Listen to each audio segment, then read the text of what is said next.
Please stand to welcome the presiding member, Mayor Emma Cole.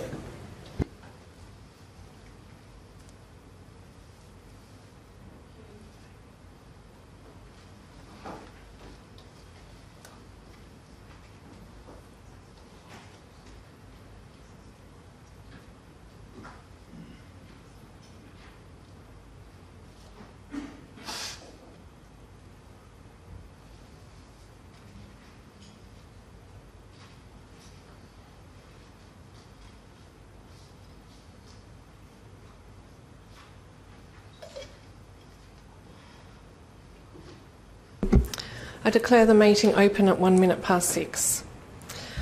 On behalf of the City of Vincent, I pay my respects to the traditional owners of the land, the Wadjuk people of the Noongar Nation, and I pay our respects to elders past, present and emerging. I'd like to let members of the gallery know that tonight we will be live streaming over the internet for the first time, but I would like to also assure you that the City does take care to preserve your privacy, so we won't be live streaming public question time, and we don't have a camera capturing your images, so your privacy is retained, and if you speak at the microphone, that's not broadcast. CEO, do we have any apologies or members on leave of absence? No, we do not, Madam Mayor.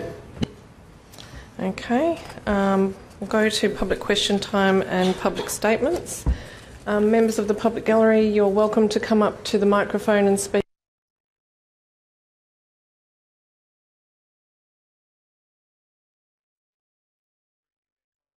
Application for leave of absence is from Councillor Tupple for the period from 7th of June 2017 to 10th of June 2017, inclusive, due to work commitments. Do I have a mover? Councillor Loden, seconded Councillor Gondaszewski. All those in favour? That's carried. Through you, Mayor Cole, the second and last application for leave of absence is from Councillor Jimmy Murphy, requesting leave of absence from the 10th of June 2017 to the 28th of June 2017, inclusive, due to both personal and work commitments.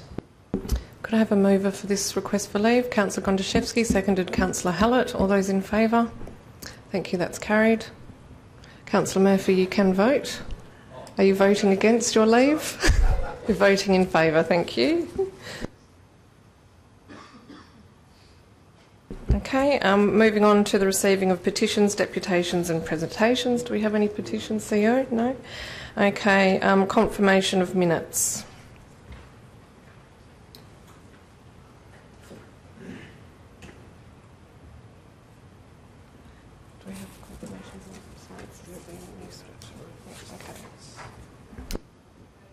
We're dealing with the minutes of the ordinary meeting of Council held on the 2nd of May 2017.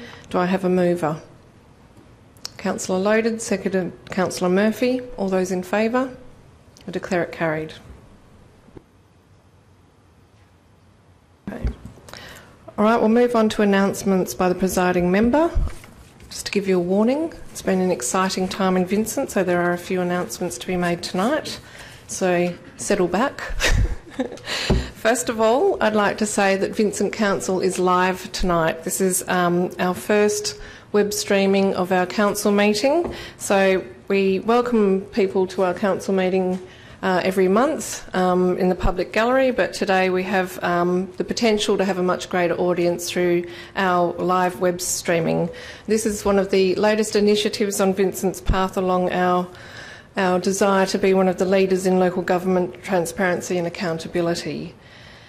Web streaming our meetings brings our decision maker closer to the community, and it demonstrates further openness and transparency and provides greater access to those community members who can't make it to our meetings at 6 o'clock on a weeknight. It is a tricky time for many. So tonight you will be able to see through live streaming Council debating and deliberating over a range of issues, asking questions of our directors, and we have a number of interesting items on the agenda tonight. We'll be discussing planning items, we'll be looking at our 2017 rating strategy, expenditure on festivals, our new arts priorities, just to name a few. So hopefully if you are tuned in you'll find something that is of interest. And I'd just like to say that unlike Q&A, we can't take live questions or live tweets, but we would really love to hear your feedback. So if you are tuning in, please feel free to send me an email to emma.cole@vincent.wa.gov.au, and we'd be really interested to hear your feedback. On Saturday morning, we launched the City of Vincent's first Reconciliation Action Plan at World Square. We asked our community to join us, along with some of our local community organisations and local Aboriginal people, and we had a really warm and welcoming event at World Square. We celebrated the 50th anniversary of the 1967 referendum, when Australians voted overwhelmingly to support Aboriginal people and Torres Strait Islander people being included in the census, which effectively gave them citizenship. And we launched our first RAP, which was a very proud moment for the City of Vincent. There's a lot of passion in Council and with our administration in taking this step forward with our RAP. It does build on 21 years of work that the City has been working towards in recognising Aboriginal culture and heritage, and it really formalises our priority to do this better and to, most importantly, I think, build partnerships with Aboriginal local people and with Aboriginal community organisations, because for me that's really at the heart of reconciliation. We were joined by our RAP working group, and I'd like to thank Chair Councillor Harley and Councillor Loden for their participation in the working group. Aboriginal organisations such as Noongar Outreach, the Aboriginal Advancement Council, and we had Noongar Radio there broadcasting live from World Square, which really added a great sort of fun element to the day. There was a really good feeling of unity, understanding and respect on the day, and I think there's a real sense of excitement about what we can achieve together under our RAP. I'd also just like to mention that the City of Vincent has been awarded Gold Waterwise Council status and was one of just 2 councils in WA to receive the additional recognition of a Platinum Waterwise Council award. So that was really big news for us and for our staff, and cause for celebration. It's a sign that our ongoing commitment to water sustainability has been recognised, particularly in relation to our work with the Adopt a Verge program, eco-zoning in our parks, Beatty Parks retrofit, and our environmental grants and awards program. Moving on now to the Mount Hawthorn Streets and Laneways Festival, which happened on the Sunday 7th of May. Big congratulations to the Mount Hawthorn Hub and the Mount Hawthorn community. It was the 3rd festival and the largest turnout so far, with about a crowd of about 70,000 people moving throughout the day. I understand that the feedback, and I've personally received extremely positive feedback about the festival. I think it was really uniquely Mount Hawthorn, a celebration of the local community spirit, local businesses, and I think it really firmly puts Mount Hawthorn on the map and attracts attention from across the Perth metro area. So congratulations to all of those involved. And lastly, some very exciting news. You might have seen pop up on our social media and our website that we are launching our Imagine Vincent campaign. So it looks really great, but you might be asking what's it all about. It's going to be our largest community engagement program in the history of Vincent, and basically it's going to inform our new 10-year community plan. The community plan is very important because it is our chief strategic document, and it will capture our community's long-term vision, values and priorities. Imagine Vincent asks our community to tell us what their priorities are for the next 10 years and to get involved, and we'll be kick-starting that process with a workshop followed by a launch on Thursday the 8th of June, and we are taking RSVPs to the 2nd of June. So if you're interested, please go online to our website, imagine.vincent@wa.gov.au to find out more. The campaign will run until September, and there'll be a variety of different ways to connect with us and to offer your feedback and ideas. So we're really looking forward to the next few months, and Vincent Council will be rolling our sleeves up and getting involved in that. That brings me to the end of the announcements. Thank you for your patience. Okay, so we'll now go to declarations of interest. Thank you, Mayor Cole. We've got two disclosures of interest. The first is from Mayor Emma Cole. It's a disclosure of impartiality interest relating to item 9.2, proposed single house at the Boulevard in Mount Hawthorn. Mayor Cole has disclosed an impartiality interest in this matter, the nature of the interest being that her sister and friends live on the boulevard. However, they are not neighbours of or in close proximity to the subject development site. As a consequence, however, Mayor Cole's identified there may be a perception that her impartiality on the matter could be affected. She has declared that she will consider the matter on its merits and vote accordingly.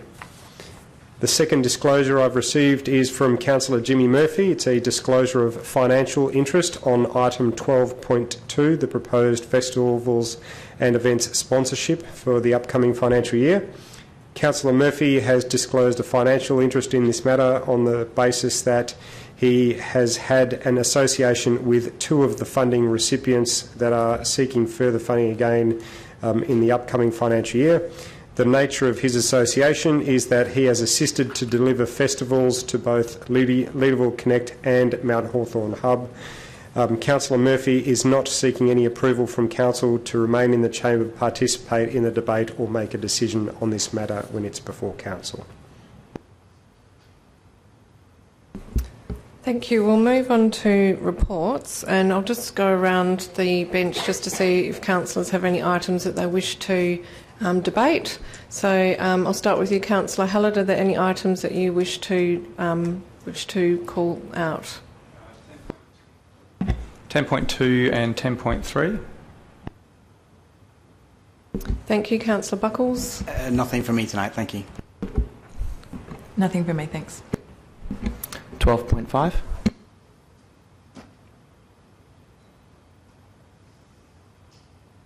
Thank you. 9.3, 11.4, and 12.2's. It's 9.3 and 11.4. Thank you. Councillor Murphy. Sorry, 12.4, please. Councillor Harley.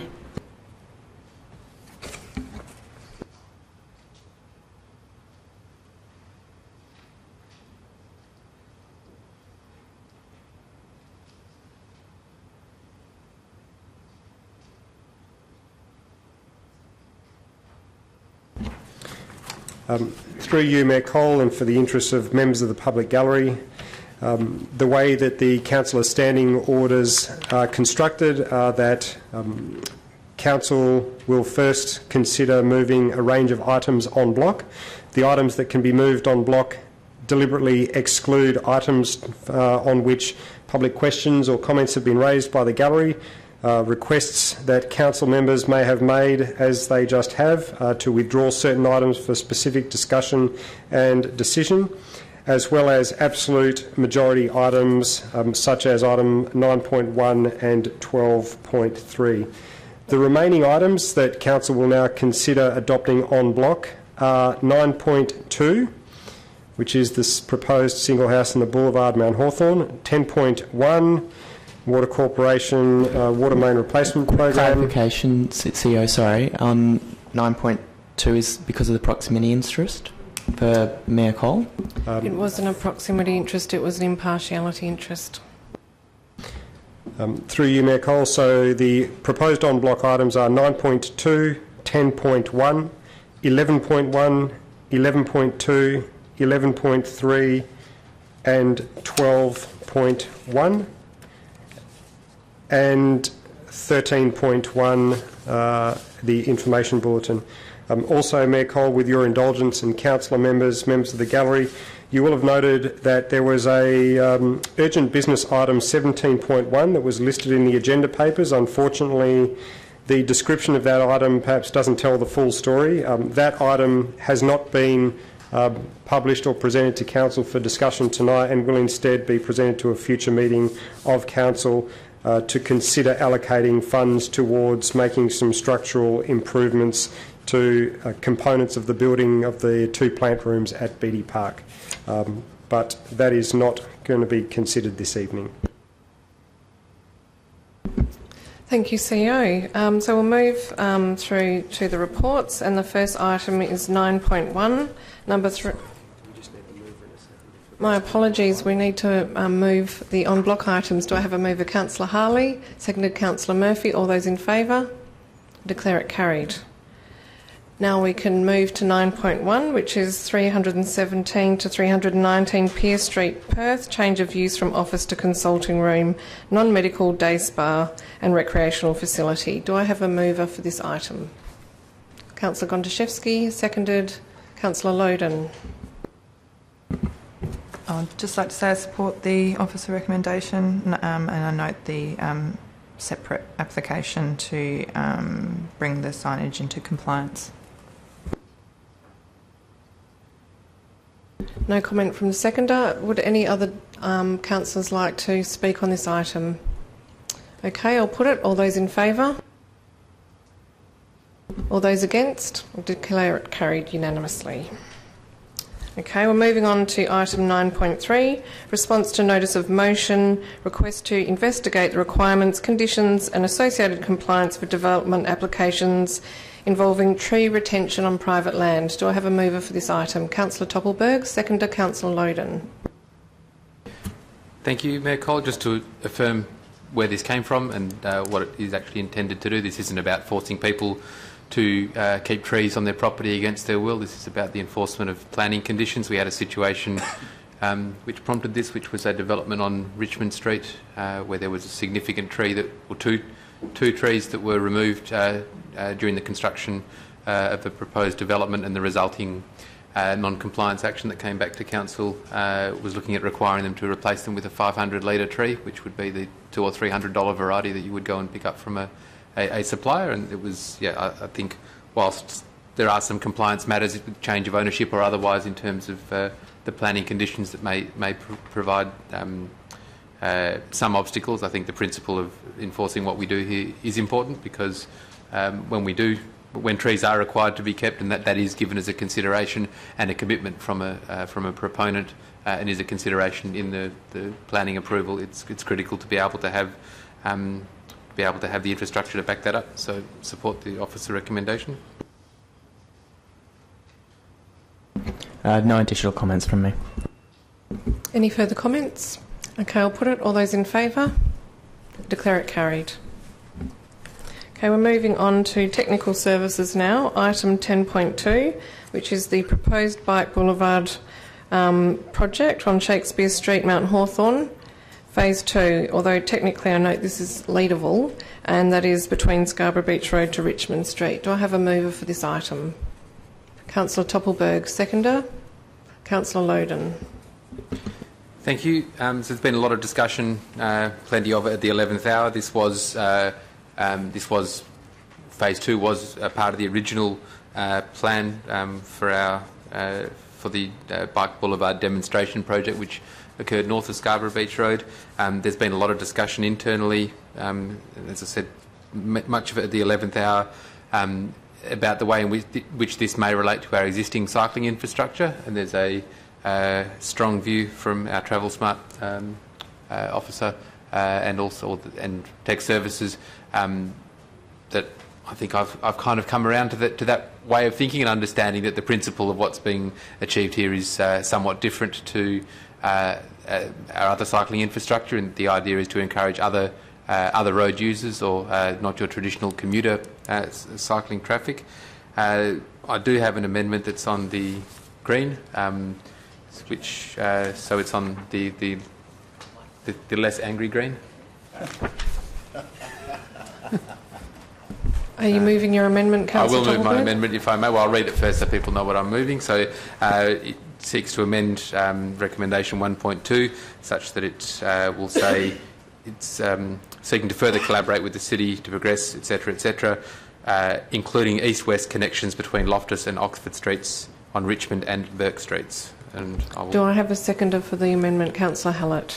So just to explain that as well, that's not random. That is, the intent is to provide a link between phase 2 of the Bike Boulevard, heading in along Berg Street, heading to Loftus Street. So that would be in the easterly direction, and in a westerly direction to link up along Richmond down to the Oxford Street bike lanes.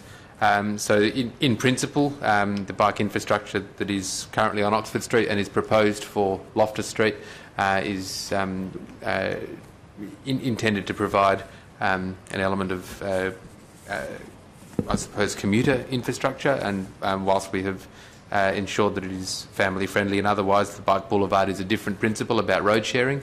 So what this amendment would seek to do is to continue on with the Bike Boulevard down through Scott Street, but also to ensure that as part of that project we link up with our existing and future infrastructure on Loftus Street. Councillor Hallett. Only just in relation to the amendment, I think this is a really good addition. Those particular areas are quite dangerous for cyclists, particularly if you're inexperienced. So I think it's a good addition to the proposal. Councillor Buckles. I do apologise. I just need to raise that I hadn't realised that this was what the amendment was, and I live on the section of Berg Street being referenced there, so I'm not sure if I should declare an interest, and happy to leave the room. There's nothing controversial, but that's possibly a proximity interest to the infrastructure along Berg Street.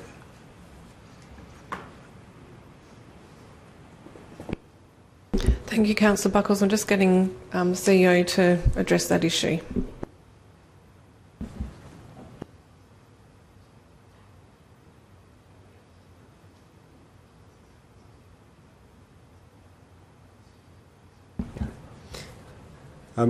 Through you, Mayor Cole, it's just worth noting that the actual action portion of the motion is for Council to note that the department, firstly, is intending to pursue the demonstration project. Secondly, is seeking to further collaborate with the city. If the Director Tech Services can confirm that it's already the Department of Transport's intention to extend the reach or the scope of the project to include east-west connections between Loftus and Oxford on Richmond and Berg Streets, then really the motion is simply noting the work that the Department of Transport is already considering. Having... Yeah, okay. Through you, Mayor Cole, having said that, and I might just ask the Director to clarify that in just a moment, having said that, if the section of Berg Street being referenced in that motion or that amendment is affecting your property, Councillor Buckles, then the easiest and the safest thing to do would be to declare a proximity interest. But did you want Rick to clarify that, Emma? Director of Technical Services, do you wish to clarify? I mean, my understanding is that the additional connections came through a discussion in a meeting today that is the preference of Vincent rather than the preference of the Department of Transport. Perhaps you could clarify? Yes, through the Chair, I did have a discussion with the Department of Transport following our meeting, and that particular suggestion was discussed. They are in favour of that. They see it as a good move. It'll all be dependent on the estimated cost of the Bike Boulevard extension and plus the ancillary works. So yeah, they are in favour of it. They have got a certain amount of money in the kitty. So once we develop a design and cost it out, then we'll see how much of this work we can do, but they are in favour of that. Through you, Mayor Cole, I would say then on that basis, if there is a prospect that the funding can reach as far as including those east-west connections such as Berg Street, then there's probably little doubt that Councillor Buckles will have a proximity interest there. Yeah, I'd like to declare that interest, and I'm happy to leave the chamber. Thank you, Councillor Buckles.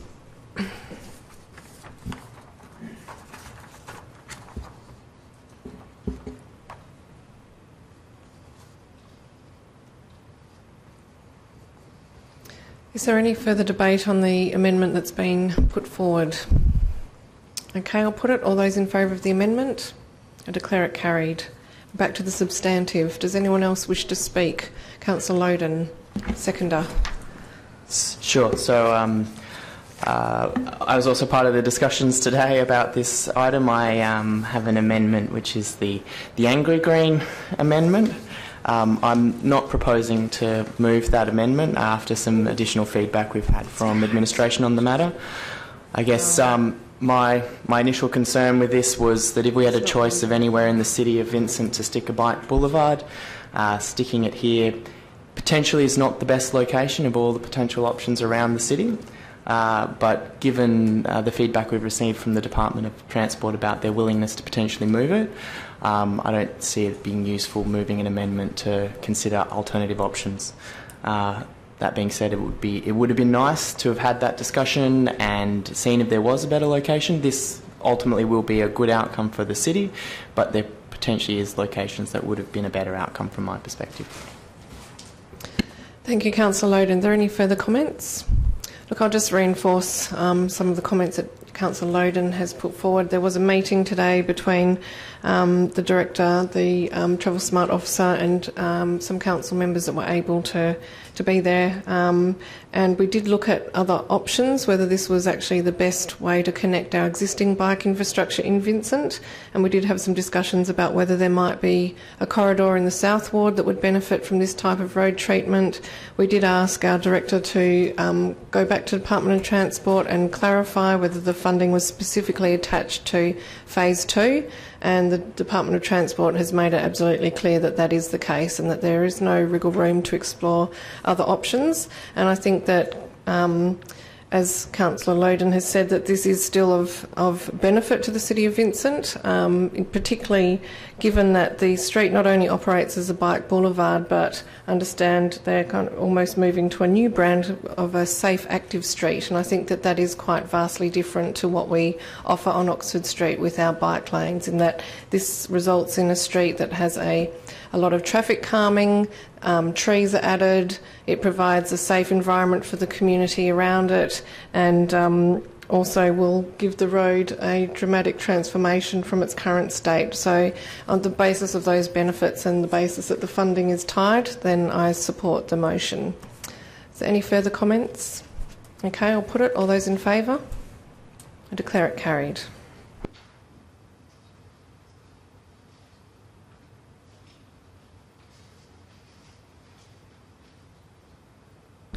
Moving on to item 10.3, which is a tender for the hire of a skid steer loader for horticultural operations. Do I have a mover for this item? Councillor Loden. A seconder? Councillor Gontaszewski. Thank you, Chair.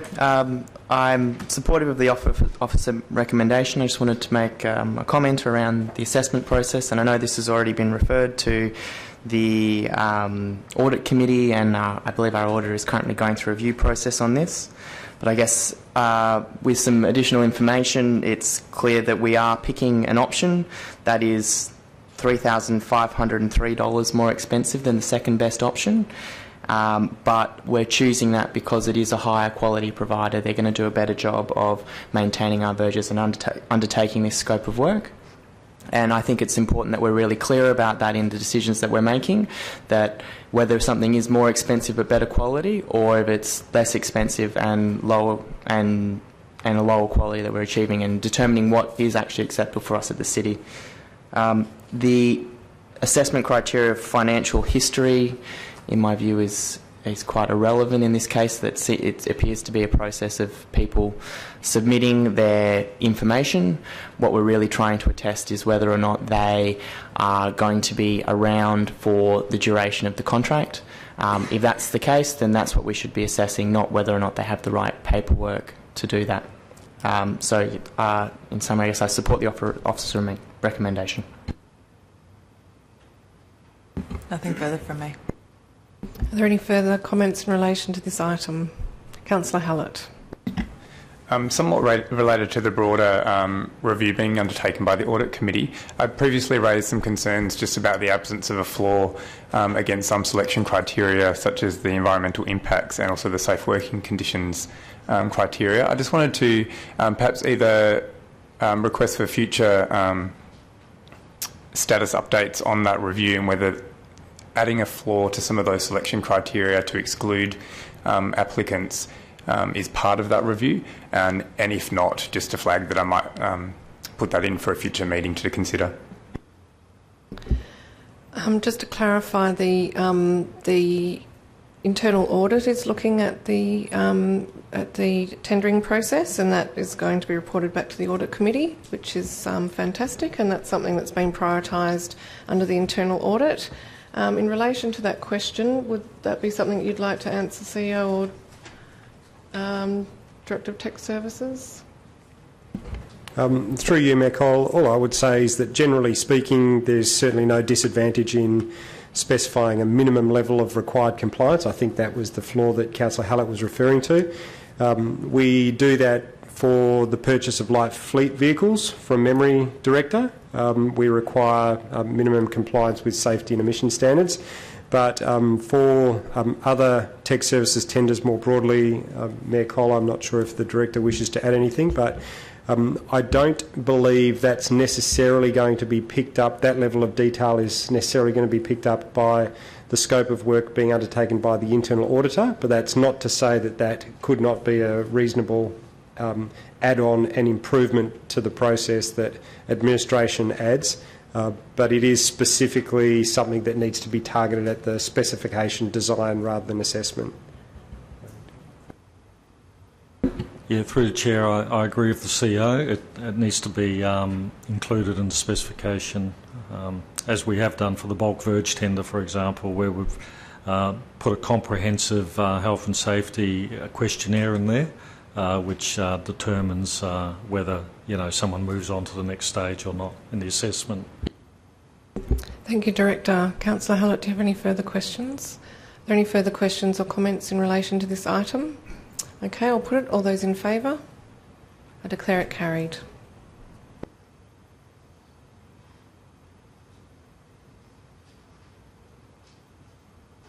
Okay, we're moving on to the item under corporate services, which is 11.4, the differential rating strategy for 2007-18. Do I have a mover for this item? Councillor Tupple. Do I have a seconder? Councillor Buckles. Thank you, Mayor Cole. Yeah, well, it was about to come past me without it having been raised, and I thought it was critical to talk to it. Just for me, on page 242, that the comparison table, whilst we have seen, as we have in recent years, we are proposing an increase in the minimum rate.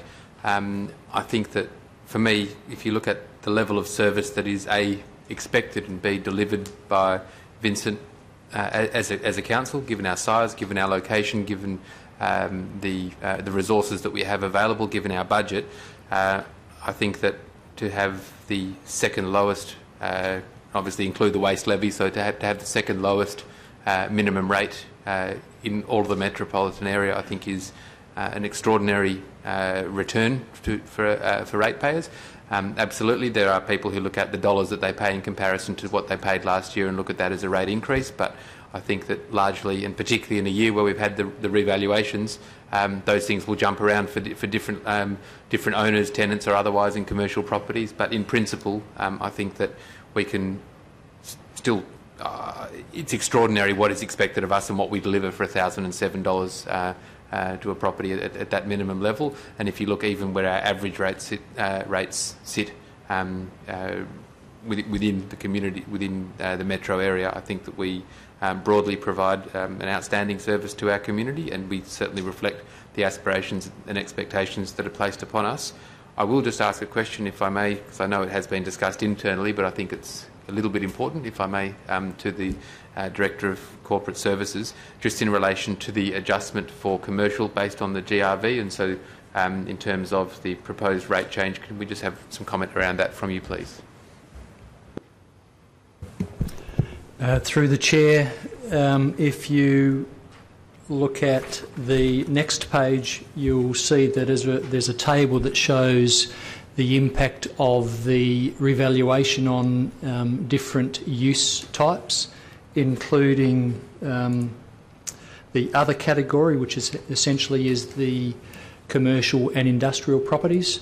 Those values went up by 2.29% across the entire category. So as a result of that, in order to neutralise the impact of that increase in the GRV, we've first reduced the previous year's rate in the dollar before adding on 2.7%. So as a consequence of that, if you have a look at the next page, you'll see that other actual rate in the dollar is increasing by 0.4%. So we will pick up the difference because the valuation has increased, but we're not making a profit out of that valuation increase. Thank you for that. I think that is critical because there was it's only been relatively recently that we did split the rate between the residential and commercial, and I think that it's important to note that council and administration is conscious of that, and that what we are charging is reflective of level of service, and that we are not profiteering from changes in valuation in that regard. And obviously, with residential rates having had a 0.01% change, there was no need for the same adjustment there. But yeah, I'm comfortable with where we're at. Back to my original comment, I still think that broadly speaking, we rate properties very fairly for the services that we provide broadly, and I think that we are meeting community expectations in that regard. Councillor Buckles. Nothing? Anyone wish to make any comment?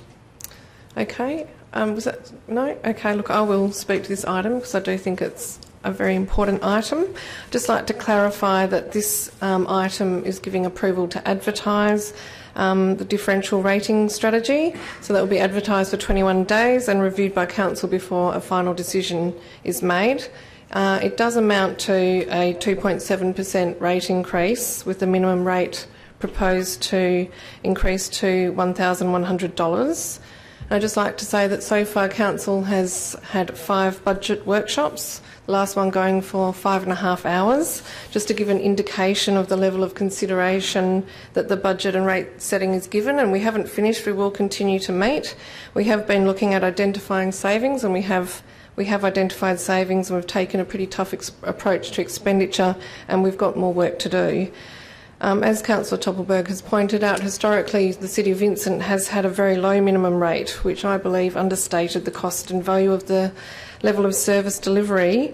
And despite a series of corrections since the 15-16 budget year, Vincent has maintained one of the lowest minimum ratings of all the metropolitan councils, and last year was second lowest. And as our director, we've heard that in terms of the triennial gross value, gross rental value, the review of the rate in the dollar has been neutralised in calculating that, so that we don't have a extra burden on our commercial properties.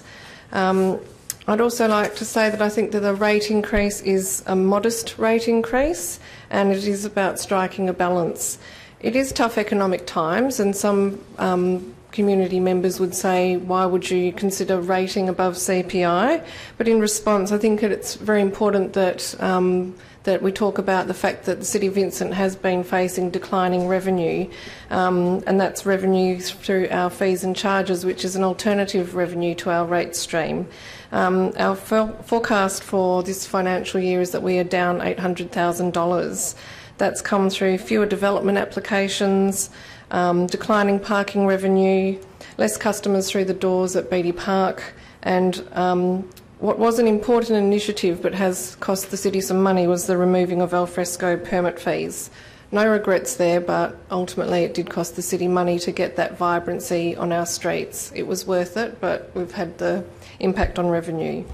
It needs to be balanced against the City of Vincent maintaining the basic but really good level of service delivery that we must do in terms of road resurfacing, waste removal, all of the basics that we have to do. We also need to consider our asset renewal and maintenance schedule, with all of our assets ageing and getting to that point in their life where we have some serious work to do with a lot of assets across the City of Vincent. We also need to consider whether we are going to save to pay off the debt on the Department of Sport and Recreation building. A 15-year mortgage was taken out, loan, sorry, we don't talk about mortgages on commercial buildings, on that building, and that loan is coming to an end in December 2019. And despite the fact that it was only ever a $6.1 million loan, not that that is a small amount of money, that we still owe $5.3 million on that loan. So at the end of that 15-year period, we have the option of either paying out that loan or going for a new loan. The benefit of paying out that loan would be that instead of paying about $430,000 in loan repayments each year, we would actually have a rental income instead. So we're starting to really burrow down, plan for the future, and look at sustainability in the City of Vincent. These are some of the decisions that were made by previous administrations, and we're trying to take a really sensible approach to the future. We also need to plan for the future needs of our community. So one of the budget priorities for next year is to provide more inviting green and open spaces. And in a restrained budget year, a community member may ask, well, why spend money on open space? And my response is that if we stop and our community continues to grow, then we will have a shortfall that will just get worse and worse over time. So it's not possible for us to stand still and not progress with these important initiatives. I just think that City of Vincent is really taking a responsible approach to financial planning, that we're looking beyond the one-year budget, and we're looking at making better use of alternative revenue streams and having a commitment to a sustainable future. So in terms of our rate increase, I think that we've hit the right mark in terms of striking that balance between recognising tough economic times, but also not cutting ourselves short in terms of how we deliver services to our future community. Are there any further comments on this item? Councillor Tupple. Is it right of reply? Yes. Does anyone wish to speak before Councillor Tupple closes debate? Councillor Loden. Thank you, Councillor Tupple. So one of the initiatives that we have been having extensive debate about is the introduction of a waste levy. But given the challenges that we've encountered in terms of understanding the commercial sector for this, we are not planning to introduce a waste levy this year, but instead offer a $40 cashback for people on their rates, with the intent being that they use that if they go to a smaller rubbish bin, which effectively achieves the outcome that we were looking to achieve with the introduction of a waste levy, and then will dovetail nicely into a waste levy happening in the 2018-19 financial year, assuming that we are successful next time round. But I think this is an important price indicator for residents to incentivise people reducing their waste, and also reward those people who are already doing the right thing by reducing their waste. The cost is determined based on what it costs the city, so we're not effectively taking money away from everybody else. It's saying that if you're already imposing a lower cost on the city, then we're rewarding you for that by going with a smaller bin. Thank you, Councillor Loden, for that budget preview. That's very exciting. Councillor Tupple. Just to note the relevance here, in particular, of Councillor Loden's comments, is that effectively on a $1,500 rate bill, if you were to take advantage of that program, you would be neutralising the 2.7% increase. So there is potential, and that sits around about the average rate, the average rate cost for most of our ratepayers. So I think that, as Councillor Loden explained, that it's that there are elements surrounding the rate setting that actually provide people the opportunity to be able to sit pretty much where they are, albeit in a year where the values have changed. So I think that is important to note, that whilst we're talking about a 2.7% increase, it would be highly unlikely that any property will receive exactly a 2.7% change, because there have been changes in the valuations to the properties. Okay, I'll put the motion. All those in favour? I declare it carried.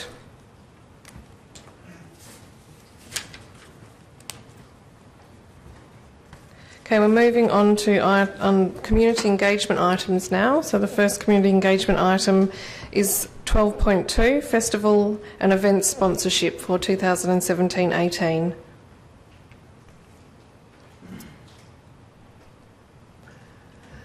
Do I have a mover for this item?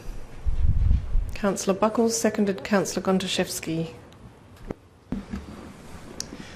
Thank you, Madam Chair. I'll just be pretty brief, just to say that it's good to see that we've got another exciting year ahead in terms of festivals, a nice diversity of town centres and organisations that we're doing festivals with, all with an eye to our the previous item and the budget circumstances around Vincent. I think that the community, when we talk about what the community gets for the dollars that we charge them in terms of our quite low rates, one of those things that the community really cherishes are the festivals that we deliver. There's always something to do, and lots of the festivals are very, very inclusive, so people from a wide range can go to them. So look, I'm really happy to support item 12.2, and I think it'll be another good year in Vincent. Cheers. Nothing further from Councillor Gontaszewski. Do any other councillors wish to comment on this item?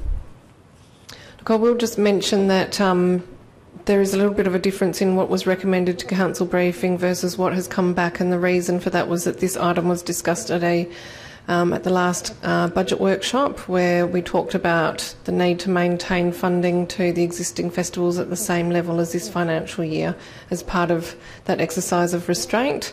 And we do believe that our amazing town teams and other community organisations running these events will still be able to deliver these fantastic events within that budget. So just thought I would highlight that. So I'll put the motion. All those in favour? Declare it carried.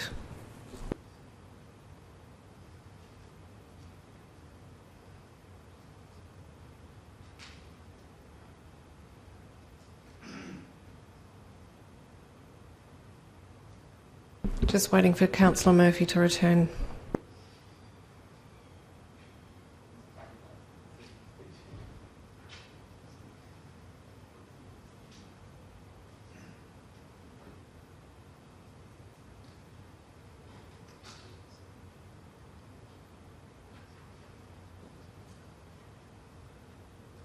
Right, we're moving on to item 12.3, which is reallocation of capital budget funds. Do I have a mover for this item? Moved Councillor Loden, seconded Councillor Buckles.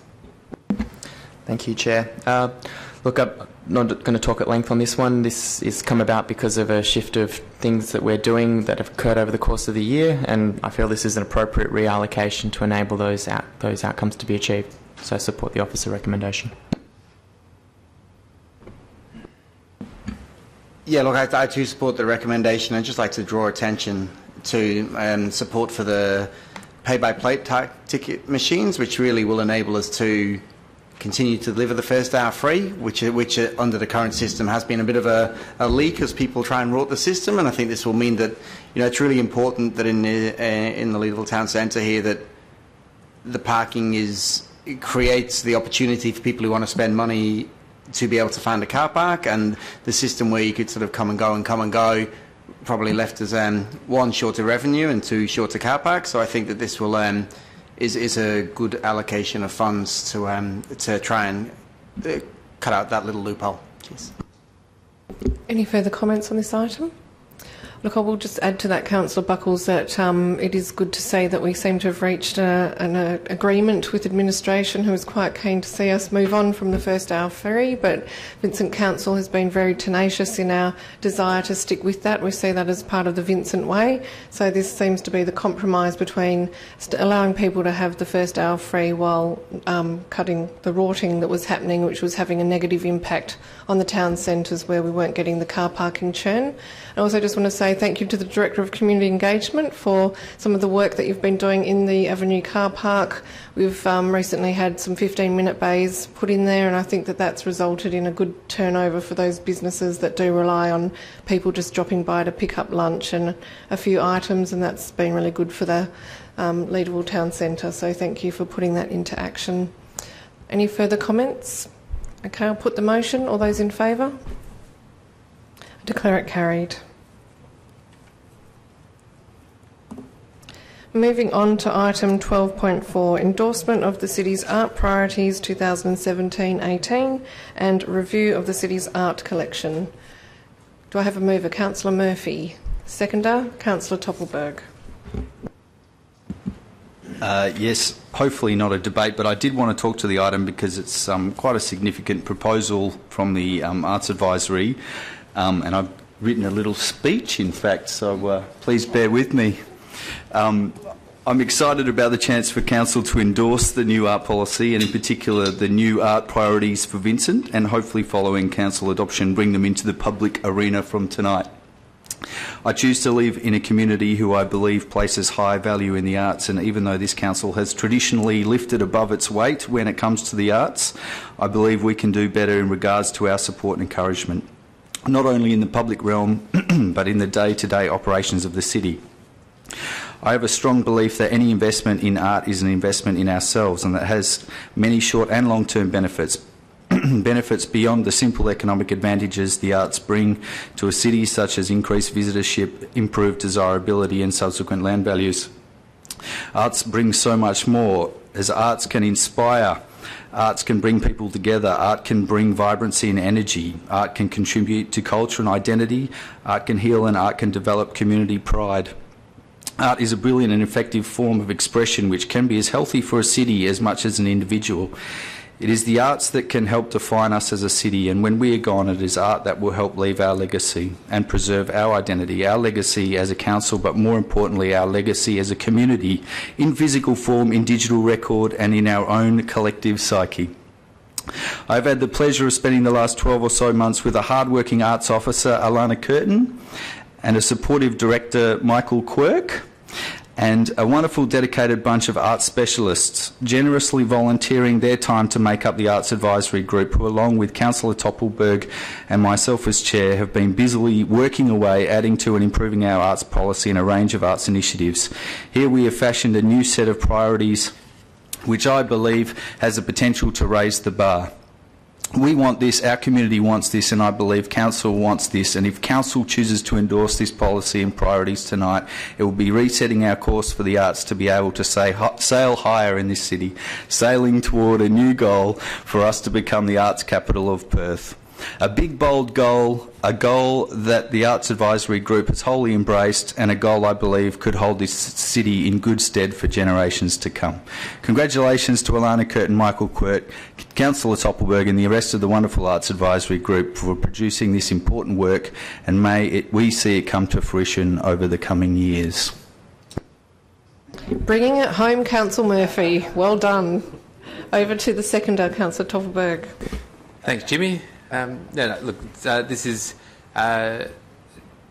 like Jimmy, this is a big part of the reason why I choose to live in this part of the world. I think it's a critical part of what makes Vincent tick in terms of our community, in terms of our businesses. We are absolutely the centre of creative industries as well here, not just from in terms of art output, but actually ways in which people make it into a business and a living as well. And I think that this is providing a coherent framework for that to be able to thrive. I will also note the Mayor's earlier comment about this not being Q&A and live tweeting, but I'm getting text messages galore from interested people at home about Go Jimmy and the like. So very happy with the arts priorities. So away we go. Look, so exciting. Exactly. So that's it. So look, it's there's. It's a funny thing being a public entity as we are as government and dealing with art, but I think that we have progressed a long way in recent years. We've made a few errors along the way as well, but some of those stand loudly and proudly and will maybe be there forever. Some maybe not forever, but I think that our community broadly, and particularly the arts community, appreciate what we're trying to do. Again, with limited resources, and Jimmy did make mention of the great work that is done both internally and by external, both consultants and volunteers. And I think that this obviously will be providing a framework for us to be able to further what we do in that area. There's always tweaks that can and will happen along the way, but yeah, so Jimmy was full of congratulatory comment for everybody, but we'll say thanks to Jimmy for driving this as well. Thank you, Councillor Murphy. Would anyone else like to... Oh, sorry, Berg. Would anyone else like to comment on this item? Look, I will just add to those incredible speeches from our two representatives on the Arts Advisory Committee. I do want to say that this committee has really been going gangbusters and doing some amazing work, and this is a real credit to them. They have come up with these priorities, they've been reviewing policies, having some really exciting ideas, and I think one of the things that really speaks volumes to me is that Vincent has had a pretty good track record in terms of getting art out there, in terms of murals and public art. That's been done quite well, but what these priorities do to me is that they really turn to the creative people themselves, and they highlight what it is that Vincent can be for those people in terms of actually promoting those creative industries and highlighting the creative people that live in Vincent. So this is, I guess, a sort of a deeper and richer approach to arts in Vincent, and I think it's a fantastic way to go in that interim period before we actually develop that arts strategy. So well done, Councillor Murphy and Councillor Toppelberg, and Elana, Curtin, who I've heard a lot of positive feedback from members of the Arts Committee and from people on that group, and Mick driving this. So yeah, I really do think that the Arts Committee is doing a great job. So thank you. Any further comments? Okay, I'll put the motion. All those in favour? I declare it carried.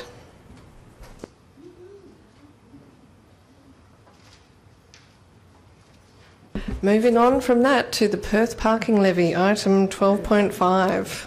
Councillor Loden, mover. Councillor Toppelberg, seconding. Thank you, Chair.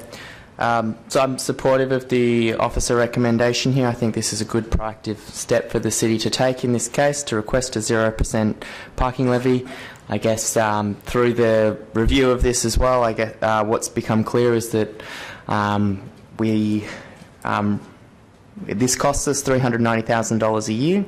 But from those bays, we do recoup, I think, just over $500,000 in revenue from those bays, but 199 of those bays are unpaid bays. And so effectively we're paying just over $1,000 per those bays. And I guess the question is there any use in those bays for us in those locations? So I've proposed an amendment which is a not angry light blue amendment for people to have a look at. But I guess my observation would be for each parking bay, if we're paying $1,000 a year, we could put something pretty interesting on each of those bays that would be an asset to our community, particularly around some of our public open spaces potentially. And that usage would then be valuable to us as a community and cost us less money at the same time as well. So I'll put forward my amendment, which is to request administration to present a report to Council by December 2017 to consider alternative uses to the 199 unpaid parking bays within the Perth parking management area. I'll second, Chair. Seconded by Councillor Harley. Can I just double check, Councillor Buckles, were you the seconder for the substantive? Oh, Councillor Toppelberg, thank you. Cool. Do you wish to speak to your amendment further? No, I think I've covered it, so yeah. Councillor Harley? No, nothing further. Councillor Toppelberg? Can I just ask a question, perhaps to the CEO? What actually defines a car parking bay? So how permanent or impermanent would the alternative use need to be in order for it to not be included as a car parking bay? How is it actually defined? Through you, Mayor Cole, I don't have the answer to that question, but it's a good one. I don't know if the Director Community Engagement can find it quickly enough for Council, but I understand the question simply that how could the parking bay otherwise be used so as to not attract the penalty under that levy? Yeah. Yes, sorry, Mayor Cole, we'll need to take that on notice.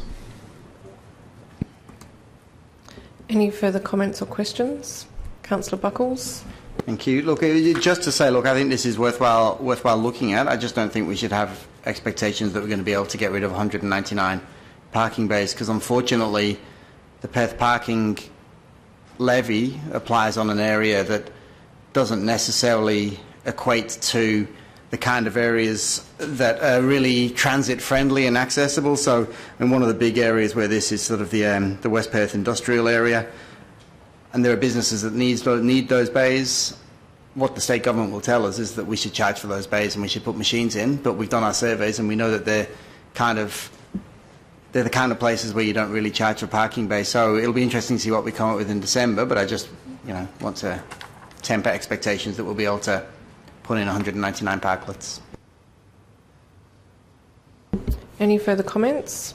Look, I will comment. Look, I must admit, Councillor Loden, I've been caught a bit on the hop with this amendment. I would have probably liked to have had a map of where these 199 bays are. I think that we do need to consider the use of those bays, the business needs, who's currently using them, what the level of utilisation is. So in terms of actually just simply considering alternative uses, I think we'd also need to consider the utilisation of those bays as part of that report. I don't think that we could simply consider alternate uses without looking at the demand for those car parking bays. So I might just get the Director to comment if you've got any further suggestions or comments around that. Yes, through you, Mayor Cole. That was certainly administration's intent. We'll be looking at the requirement for those 199 bays in the first instance, bearing in mind that most of those are located on Newcastle Street, Lord Street, Parry Street and Summer Street, so all highly utilised roads. So we'll need to closely consider the uses adjacent to those parking bays and also the current occupancy of those bays. So that'll all be taken into consideration, as well as any potential alternative uses. Director, do you require an amendment for that to be clarified? For example, to consider occupancy, need and alternate uses? Through you, Mayor Cole, that would provide added clarity. However, administration's intent is certainly to look at alternative uses, but look at the substantive use of those bays as well, so not necessary. Excuse me, through you, Chair, may I make a comment in Sure. regards to this? I hear what you've just said, and I accept that there are a number of needs that we need to look at. But for me, the reason why I seconded this, and I didn't speak to it, but you've raised an issue in regards to the usage. I think what this gives us the ability is to demonstrate to state government that we're being hit with a parking levy for nothing other than providing a parking bay. That's the blunt end of it. In this case, we provide a service to the community by providing that for free.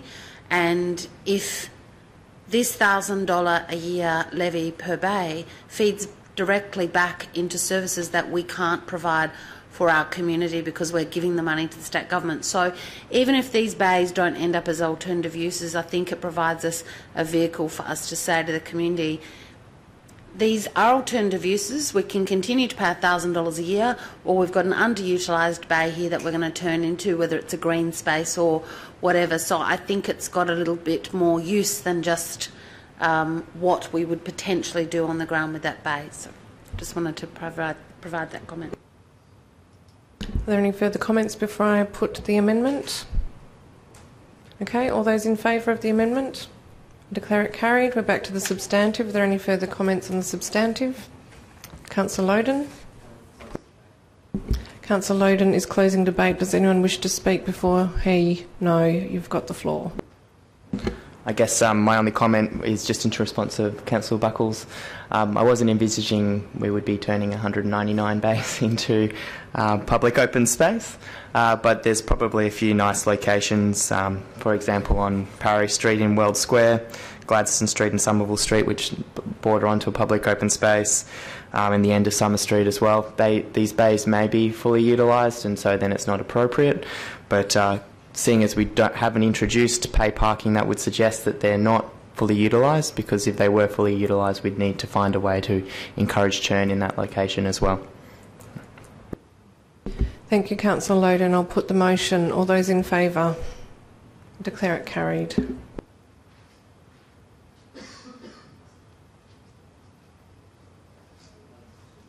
We're now moving on to notices of motion. 14.1, notice of motion, Councillor Dan Loden, request for information bulletin on development applications. Do I have a mover for this item? Councillor Loden, seconded Councillor Murphy. Thank you, Chair. I think this one's fairly straightforward. It's pretty clear we have an issue with development approvals, and well recognised that the administration has been working hard to deal with this issue. We've had some significant turnover in staff and a lot of capacity building that has to take place. This is a mechanism for us to be really clear and transparent with our community about what the status is of development approvals, and also be really clear about how that is progressively, and what I guess my hope is that we'll progressively see the backlog reduce, the number of overdue development applications reduced as well, until we get to a point where we're actually on top of the load. My understanding is we have the resources available to work through that backlog, and it's just a case of giving administration the time to work through it. This reporting on a monthly basis will make it clear to Council if that is working. Intentionally, I've made it very not detailed in terms of how much information is required, because I'd rather development services spend their time processing development applications rather than producing reports for Council. That being said, if they do wish to provide additional context to those, how the reports are progressing without excessive additional work, then that would obviously be useful for us as well. Thank you, Councillor Murphy. Yes, just I support this. It's a good measure. I think it's a good efficiency measure, saving the community time and us councillors time as we're across everything that's going on in the development services realm. So, yeah, fully supportive of this. Any further comments on this notice of motion?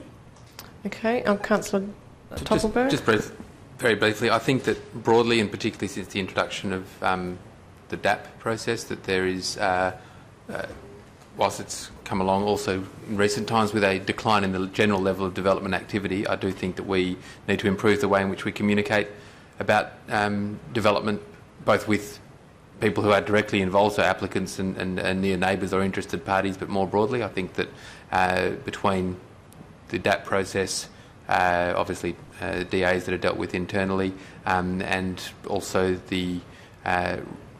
since the State Administrative Tribunal took a decision that all matters will go to mediation before going to a full hearing, and so it's seen as a secondary path potentially for people who don't get the answer they like. We are effectively triaging a lot of information that is important to community and to people, and I think this is a part of it, but more broadly we need to be whether it be through web or other means, making that information more accessible to people, where the regulations allow for us to actually pass that information on.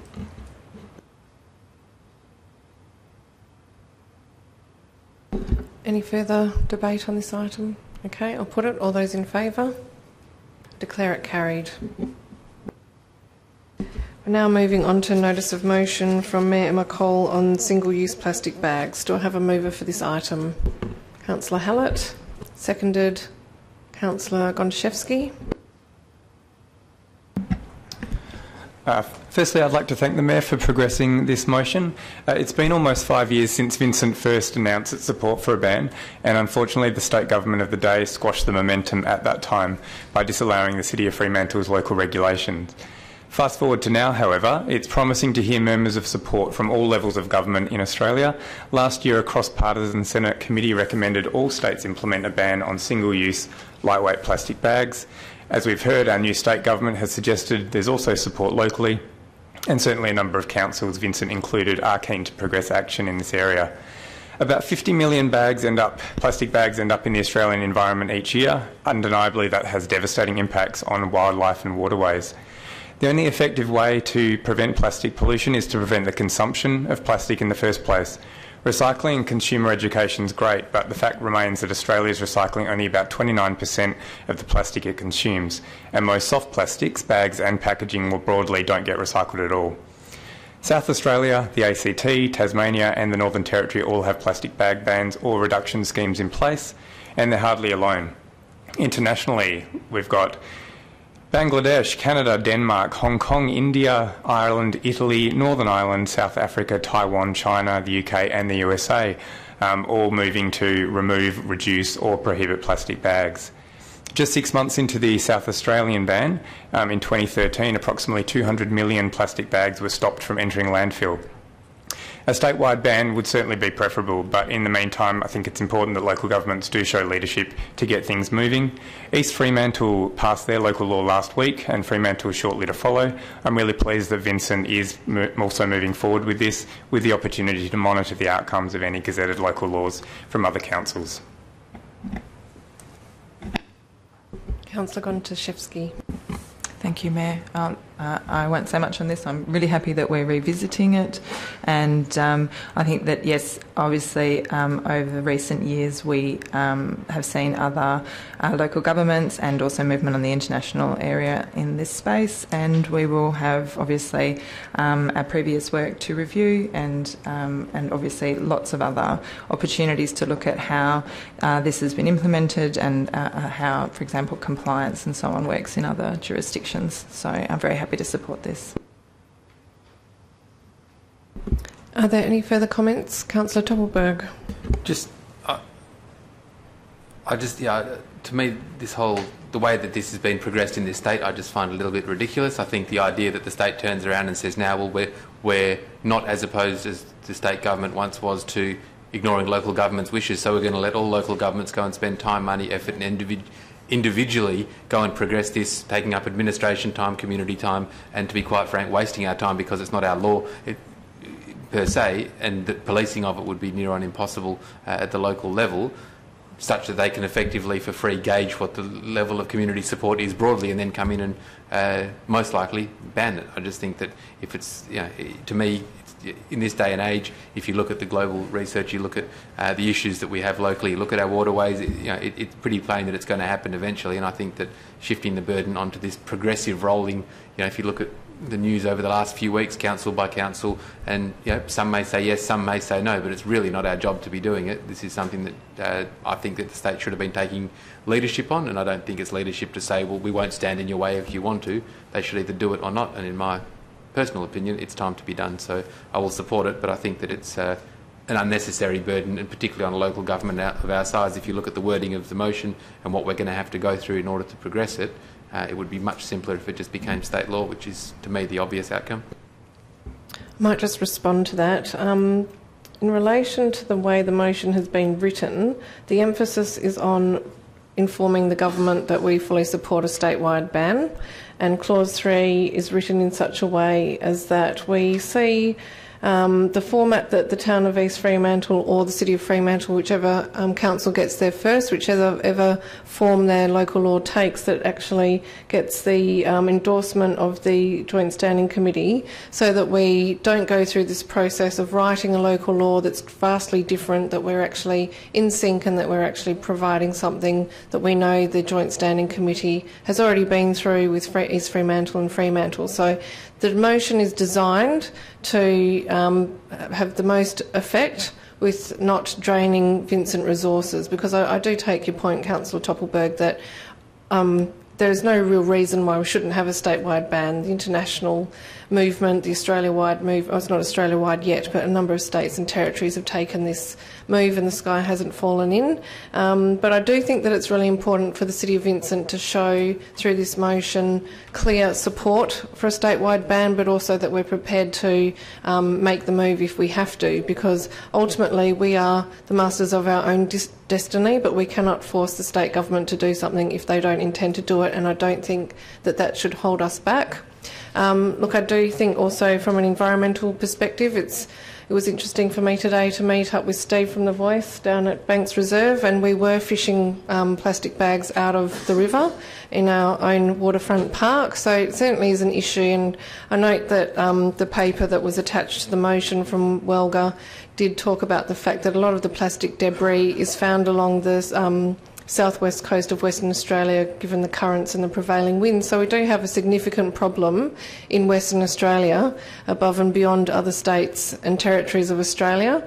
And I think that given that we have a riverfront park, it's interesting that you can actually go down there and see for yourself the fact that plastic bags are floating around in the river. So it is a real concern environmentally, and I also think that it sends that sort of changing behaviour for a community around convenience of plastics that are used potentially once and thrown away. And I think even where the research shows that those plastic bags can be reused, and a lot of people do tend to end up using them for their rubbish and waste, the fact is, as Councillor Hallett has said, 50 million still find their way into the environment, and whether they break down, whether that be microplastics, that too is incredibly harmful for the environment. So I do believe that the mood is here, and the mood is here for change. The Premier has said, yes, he said, I won't stand in the way. You can all proceed local government if you wish. But the Minister for Environment, Stephen Dawson, did go further and has sought options from the Waste Authority for a statewide ban. So I think what the Minister for Environment is saying is, we're not going to stand in the way of local government, but we're also investigating what the state can do statewide. And obviously that would be the preference, but I think that given this is a position adopted by Vincent back in 2012, and I believe it's an important position to take, I don't think that we should simply wait to see what the state government does, and that we should push ahead with this. I also think it's worth mentioning that we do have our local community group Transition Town Vincent, who have recently received an environmental grant to make boomerang bags. So that's the idea of having little bag depots in supermarkets, so that for those people who do forget to bring their shopping bags, their reusable bags, that they do have an alternate. So if they're caught out, they don't have to rely on the single-use plastic bag. So I do think that it's an issue that has traction and support in the community. I think that where it's happened both internationally and interstate, the sky hasn't fallen in. I think people adapt their behaviour, and the environment benefits. So I do ask for your support for this motion to proceed. Are there any further comments? Councillor Buckles? I just have a question through you to the Director of Technical Services. I only became aware of this project myself, but there's Plastic Free July happening in July, which is sort of it's a bit like the Refugee Challenge, but it's a plastic-free challenge, and it's actually a really nice program that, as far as I can see, is centred around earth carers in WA. And I was just wondering if we were involved with that, Rick, this year or not. Through the chair, I'll have to take that one on notice. I'm not aware whether we're involved or not. I just think, since we're looking at this issue, and this was on my desk this morning, it would be really useful for councillors. I'll send a link around, because I think it would be good to really get in and look, because I think banning plastic bags is really important, but banning plastic bags is a bit like saving the panda.